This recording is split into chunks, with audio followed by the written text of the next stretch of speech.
What's up? Welcome back. I'm John Stark from MacMovieGuy.com, your favorite blind film critic, and this is Stress Positions. This is currently available on Hulu with audio description. It's a neon release. It's not rated. I had no idea what this was, but I noticed it had audio description, so I decided to review it because very few new films that are not Hulu originals land on Hulu with audio description. So I was intrigued. I thought I was in for something just randomly special. So this is a queer comedy. And I mean that in the obviously the best of ways, because I myself am a member of of GALECA. So I mean that with love and respect. And it just happens to be about gay culture and a man who is divorcing from his husband, and but it's during the pandemic, so everybody's like sheltering in place. But our lead Terry is sheltering with his nephew, who I guess was in town from Morocco, who's a model and was in a little bit of an accident and is in a cast and can't really walk or move, and has to kind of sit there until he heals during the pandemic. So he's got this attractive young, brown-skinned model living with him, which gets back to his husband, which leads him to be like, "What? Well, I heard that you've already gotten." So then Terry calls his friend Carla, who he's like, I can't believe you said that, and they're like, I mean, yeah, maybe that's how he interpreted it, and they get this big fight. And anyway, this film is just silly and kind of goes out from there, but it's about a lot of people who kind of want to do modeling. It's a Sundance movie. It feels like a Sundance movie. And it feels like a director who has a voice and is trying to establish it and say, this is what I want to do. Not everybody comes out of the gate with like an oh my god film, where you just where we all just kind of talk about like that directorial debut in a way, where like Past Lives or American Fiction. Sometimes you just have somebody who's exploring, who has a low budget with sort of relatively unknown actors. I actually don't know these actors, so but I also don't want to like besmirch their careers that exist to this point. And they have some ideas. She's also in the film. The director is both directing and co-starring. Co-starring. It's not that big of a cast. And it's funny at times. Some of it worked for me. Sometimes the writing is biting. Sometimes it's funny.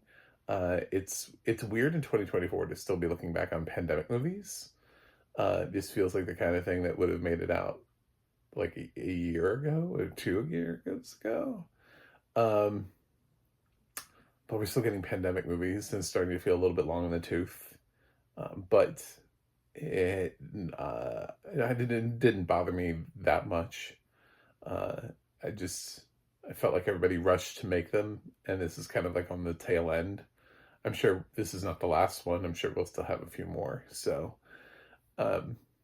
but yeah, it basically hinges on, somebody who's Terry, who's incredibly paranoid about catching COVID, and in some ways it kind of makes fun of the people who were like spraying down everything, because it's supposed to be funny here. And it's like, yeah, a lot of people did that, but is that the comedy here is making sure that people were like, we can say it now because there's like a vaccine and the strain of COVID that we have is killing less people, but it was a time where a lot of people who were dying from it, and everybody had no idea, and depending on when this is taking place, it's just kind of like, is it funny?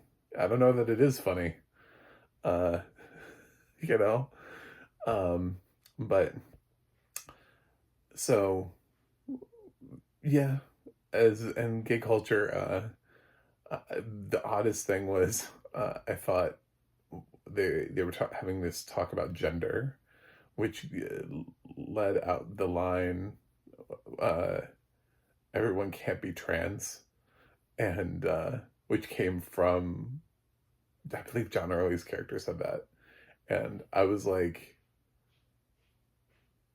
"This is a movie. This is this is a movie that is trying really hard to say something." Um, and it may just be caught up in almost this vibe that it's trying to have of uh, silly, saying something about the pandemic, saying something about um, I don't know, all these different things, and just kind of coming together. I don't know why it's unrated. I don't know why. Generally, that's not a good sign because it means you can't get into theaters. But there wasn't anything in here where I was like, oh no, this can't be released theatrically. I mean, considering I think Dick's the Musical was rated, I don't know why this wouldn't be. So that was an A24 film, but anyway, I don't know why this wasn't submitted to the MPAA. So lots of thoughts, but just this film I thought was okay. You know, it was okay. It's a nice independent film from Sundance. I would not mind seeing something else from the director again, but in the world of feature directorial debuts, I can kind of see why Neon picked it up because it feels like their kind of vibe. You know, they like to pick up things. They're like, well, A24 didn't grab this, so we'll grab it. You know, they've literally every time somebody says the word A24 vibes, they generally mean Neon. Uh, most of Neon is A24 vibes. So, uh, yeah, it feels appropriate for either one of those studios to have it. Um, it's it's pushing boundaries. It's got something to say that people aren't usually talking about or saying. Would I recommend it on Hulu? Yeah, because you know why? We create a metric that shows that Hulu should be picking up more movies with audio description that are not just Hulu originals. The only way we're going to ever get more audio description is if we have that metric. Sadly, this is also Vito De Philippi, and I don't know why. Um, there's nothing funny about his voice at all. There's nothing humorous. I'm not sure he's from the LGBT culture. I'm not saying he's not. I don't know him personally, but I know somebody who is. And I would have tapped in Tristan Snyder here, brought him into the film. First of all, Tristan has a much lighter voice. He would have nailed the comedy of it all. It's all about casting. The voices here, they have to match the tone. Vito just, he's like sleepwalking through this film, and his writing is not even that good. The person who wrote the script frequently will leave you going, what? Hello? I feel like I need to nudge the narrator. Like, there were times where, like there could be something, but there's nothing. And you're like, really? You have nothing to add audio description wise? Like, I hate those moments. I'm like, there's so much on screen, you know? I feel like those people are trying to like bamboozle the people who have been blind since birth into like believing that this is acceptable levels of audio description. But it's like, I used to be able to see. That's why I'm here fighting for this and fighting so hard and being obnoxious, is because the little bit that you do describe is like 5% of the movie.